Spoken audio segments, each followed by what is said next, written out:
Hello everyone, welcome to Paint Sense. Make sure to subscribe. I'm going to be streaming the creation of this very painting, start to finish. You're not going to want to miss it. You might be surprised to see me using a VR headset to start a painting. I get it. As a professional oil painter, some might assume everything I do is strictly traditional, that my hand alone guides every line from my incredible art skills. But the truth is, artists have always used the best tools available to them, not to cheat the process, but to serve the work. While you're around, be sure to check out my video of when I made a painting while wearing a VR headset. Today, I'm using the Meta Quest 3 and an app called Contour to transfer my composition onto a large panel. The app lets me overlay a digital reference onto the physical surface in augmented reality. I'm honestly impressed by how good it works. It's not without its quirks. Lining up the reference image accurately can be tricky. If you look carefully, I've got my image a little too deep and it made for some challenges. So it takes some patience, something I don't always have, and a bit of trial and error, especially if you're working on a large surface where even a small misalignment can throw things off. Some of the negative reviews I've seen focus on this, and I get it. If you're expecting a drawing solution workaround, you just blew $500. But if you understand what it is, a tool to help you quickly and roughly map out your composition in space, it actually works remarkably well. Not perfect, but it's fast.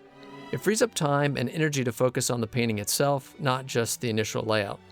As a husband and a father and a professional artist who is also a director of Wichita Fine Art Atelier, I need every minute I can spare. Remember, artists through the centuries have used the best tools they had at hand. Think back to Vermeer. There's compelling evidence he used a camera obscura, an optical device that projected a scene onto a surface so he could study its light and structure. He had to paint every single detail, but the tool gave him an edge in perception. Was it cheating? I'll let you argue that in the comments. Go back even further, and you'll find artists using wire grid systems. They would stretch string or mount wire in a frame, place it between themselves and the subject, then they draw a corresponding grid on the panel to accurately map what they saw. That's not so different from what the Contour app does today, but faster, more flexible, and floating in space. And of course, artists in the 19th and 20th centuries began using photographic reference to aid in composition and structure. It didn't diminish their artistry, it simply gave them new ways to engage with form. Tools don't make the art, artists do. No app, no device, no lens, or generative AI can make the decisions that matter. The judgment of an edge over a line, or the gesture over proportion, or the slight color exaggerations that make oil paintings sing.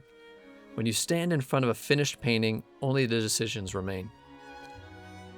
I still draw from life, and I teach others how to do so, and yes, it's still the best way to learn. But when I'm faced with a large panel and a complex design, and I have the technology that lets me bring that design and composition into physical space in a matter of minutes, I use it. Because it allows me to focus sooner on what I love most, the painting. So if you're watching this and wondering, is it okay to use this sort of a thing? Absolutely. Just be honest about what it's doing and what it's not. Contour has its limitations, just like the grid or a projector, but in the hands of a trained artist, it's a powerful tool, not a replacement for skill. But I'd like to hear what you think. Is this cheating? Leave a comment below and let me know. Thanks for watching.